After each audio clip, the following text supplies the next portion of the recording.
Alô, amados irmãos, amigos, saudações fraternais.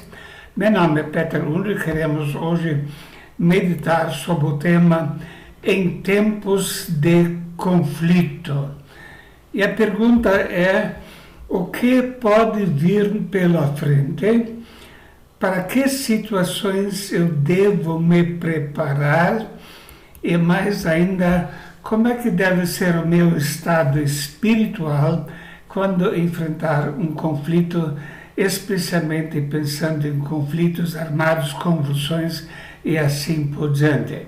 E por isso queremos meditar sobre algumas questões bíblicas abordadas a esse respeito. Em primeiro lugar, sempre quando se instala um regime totalitário, a verdade é sufocada. A Bíblia já fala sobre isso em Isaías 59, 14 e 15, porque o direito se tornou atrás e a injustiça se pôs de longe, porque a verdade anda tropeçando pelas ruas e a equidade não pode entrar. Sim, a verdade desfalece e quem se desvia do mal arrisca-se a ser despojado. E o Senhor viu e pareceu mal aos seus olhos que não houvesse justiça. Veja aqui algumas expressões que parecem muito tiradas da atualidade. Pessoas estão sendo despojadas, estão perdendo o seu direito sobre recompensa financeira por postarem vídeos que realmente são bíblicos, que são conservadores, e a Bíblia mostra que isso vai acontecer e já aconteceu em outras épocas e outras situações da sociedade. Estamos vivendo numa época em que a mídia está cada vez mais controlada e cada vez mais mentirosa. Os fatos são apresentados de uma forma distorcida e a verdade está desfalecendo. Um candidato disse: se eu voltar, eu também vou regular os meios de comunicação nesse país. Então já é o plano de antemão de regulamentar o que pode ser dito e o que não pode ser dito. E o mais impressionante é que qualquer pessoa que se opõe a esse controle é visto como antidemocrático. A palavra democracia perdeu totalmente o seu sentido original. Notícias Gospel publicou: cristãos e conservadores são alvo de censura do Google, Facebook e Twitter. E não somente nessas agências de divulgação, mas em outras também. Há 89 anos, a União Soviética proibia a venda e circulação da Bíblia. O cidadão que fosse visto lendo, transportando ou transferindo o livro para outra pessoa poderia passar até 7 anos na cadeia.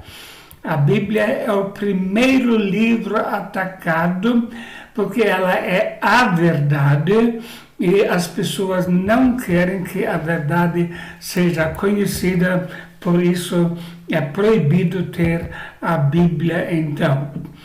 E também os cristãos são atacados com mentiras para difamar a fé cristã. Houve muitos exemplos disso nos países totalitários e ainda hoje está acontecendo. Em reunião do PT, militante afirma que a polícia e as igrejas evangélicas são as instituições mais violentas do Brasil. Imagina igrejas evangélicas sendo classificadas como instituições mais violentas do Brasil. Assim, agem pessoas que querem impedir que a verdade seja divulgada. A Bíblia diz: bem-aventurados sois vós quando vos injuriarem e perseguirem, e mentindo disserem todo mal contra vós por minha causa. Então a Bíblia já fala, na perseguição as pessoas vão mentir, vão fazer difamações a respeito das pessoas que seguem a Cristo. Na União Soviética e os países comunistas, isso acontecia frequentemente. Acusava-se na imprensa que eles matam as crianças, eles são inimigos da sociedade, eles ensinam mentiras e assim por diante.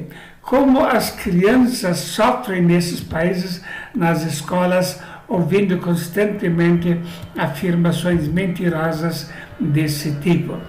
Um exemplo, John Clason, ele estava morando na região de Karagandá, casou, e poucos dias depois do casamento dele, ele foi preso sob a alegação de que ele havia ensinado seus filhos a palavra de Deus.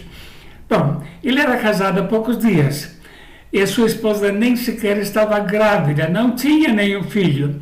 Mas mesmo assim, ele foi levado a julgamento, e quando no julgamento ele afirmou que não tinha nenhum filho, então foi dito, bom, você não tem, mas você vai ter. E quando você vai ter, você vai ensinar a Bíblia para ele. Então vamos prender você desde já. Ele recebeu uma sentença de 5 anos de prisão.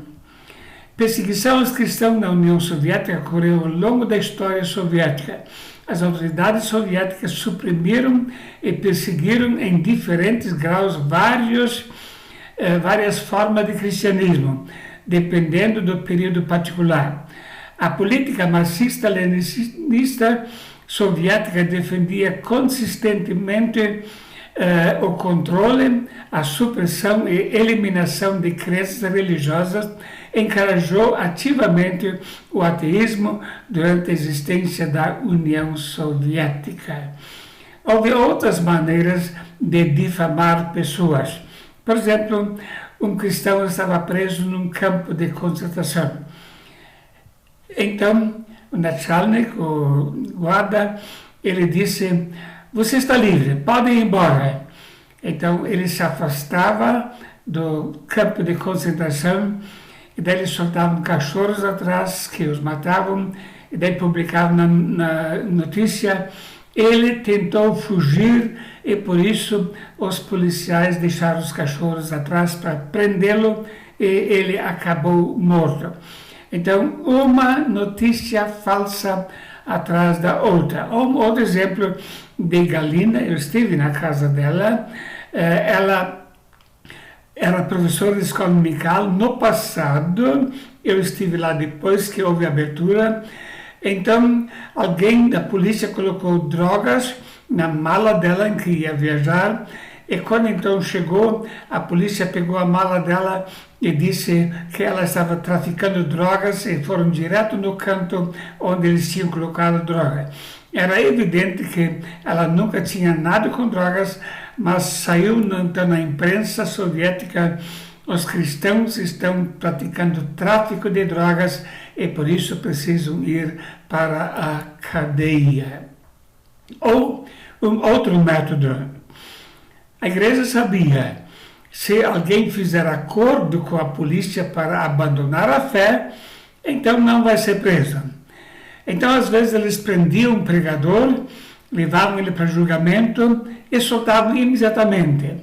Esse pregador não tinha feito nenhum compromisso, mas eles soltavam para dar a impressão que ele havia negado a sua fé e para a igreja não confiar mais nele. Muitas Bíblias e outros escritos cristãos foram confiscados, tudo que eles conseguiam achar, eles confiscavam. A Bíblia fala sobre isso, porque também vos compadeceste das minhas prisões e com alegria permitistes o roubo dos vossos bens, sabendo que em vós mesmo tendes nos céus uma possessão melhor e permanente. Os cristãos precisavam constantemente ter um lugar onde esconder a Bíblia para para a sua leitura. Muitas igrejas, a igreja inteira só possuía uma Bíblia, ela precisava ser constantemente escondida para que ninguém a achasse.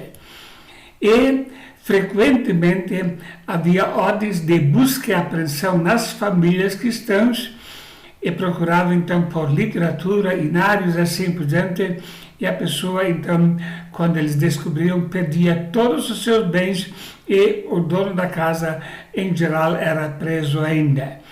Aconteceu que um certo menino estava brincando com a lição que recebeu no acampamento, a polícia entrou, confiscou e ele, o homem, foi preso e pouco tempo depois, então, a polícia perguntou para os meninos: vocês têm comida? Temos sim. Mas como é que a sua mãe ganha comida? Ela está costurando roupa para outros. Então iam lá e confiscavam as máquinas de costura. Quantas vezes isso aconteceu porque queriam fazer a família padecer fome nessa situação tão difícil. Mas a Bíblia diz: alegrai-vos diante dessa situação. Mateus capítulo 5, alegrai-vos e exultai, porque é grande o vosso galardão no céu. Em Hebreu nós lemos: com alegria aceitastes o espólio dos vossos bens. Um outro fato que é importante lembrar em tempo de perseguição é aprender a guardar silêncio. Não passar informações que de qualquer forma possa pôr em risco o trabalho que está sendo feito. A Bíblia diz: portanto, o que for prudente guardará silêncio naquele tempo, porque o tempo será mau. Sempre haverá pessoas tentando descobrir os planos das igrejas para então surpreendê-los e prender os responsáveis. Os regimes totalitários fazem questão de transformar pessoas em informantes. Eles tentam a todo custo infiltrar em todo lugar e também nas comunidades cristãs pessoas que vão passar informações. Eu mesmo presenciei uma situação numa reunião clandestina quando precisamos fugir durante um bom tempo até escapar da polícia. Também não se pode falar nada ao celular, porque estão sendo rastreados. Então, nenhuma informação importante pode ser passada via celular, via WhatsApp, assim por diante, em tempos de controle total. Na União Soviética era costume que os relógios de energia elétrica eram instalados na sala da casa.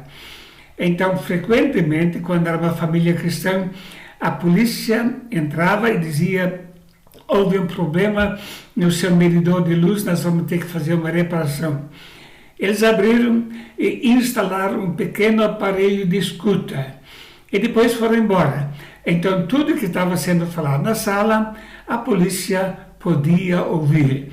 Eu mesmo estive numa casa da igreja subterrânea lá e não pude falar absolutamente nada, me indicaram que devia ficar quieto, só podíamos nos comunicar por giz num quadro negro e eles mostraram: olha aqui está o microfone instalado dentro do relógio de luz. Nessas épocas é muito importante achar um lugar seguro para guardar a Bíblia, a palavra de Deus. Toda a família lá procurava ter um lugar onde podia esconder a Bíblia. Crianças sofrem muita perseguição nas escolas. Lá na União Soviética tinha a Organização dos Pioneiros, crianças de 9 a 13 anos eram contratados, eram então introduzidos na Organização dos Pioneiros para defender os princípios do partido. Eles então ganhavam a sua roupa, muitas vezes um broche ainda, em geral uma estrela de 5 pontas vermelha, e os filhos dos cristãos que não participaram disso eram muito discriminados e muitas vezes apanhavam fisicamente. Sem dúvida, em qualquer país do mundo, os filhos nas escolas, os filhos cristãos vão passar por muita dificuldade. A Bíblia nos aponta qual é a razão disso. Dê-lhes a tua palavra e o mundo os odiou, porque não são do mundo, assim como eu não sou do mundo. Então nós não somos do mundo, nós somos a luz do mundo. E o mundo odeia aqueles que propagam a verdade, propagam a luz, porque as suas obras ficam manifestas. Então nós somos objeto do ódio, porque somos cidadãos do céu. As igrejas subterrâneas do Uzbequistão passam por momentos difíceis. Uma delas, durante uma de suas reuniões, foi invadida por um grupo de 10 policiais mascarados e armados e que revistaram a casa e depois levaram computadores e celulares. Os fiéis foram presos e interrogados. No mesmo dia, eles foram conduzidos ao tribunal com as seguintes acusações: armazenamento e distribuição de literatura proibida e realização de reuniões ilegais. Essa literatura proibida eram as Bíblias. As reuniões ilegais eram as reuniões da igreja subterrânea que precisava de alguma forma se reunir em algum lugar secreto para praticar a comunhão, a adoração e ouvir a palavra de Deus. Relatório da China. As autoridades chinesas condenam 5 cristãos por se reunirem em uma igreja subterrânea. As penas vão de 3 a 5 anos de prisão. O que quer dizer igreja subterrânea?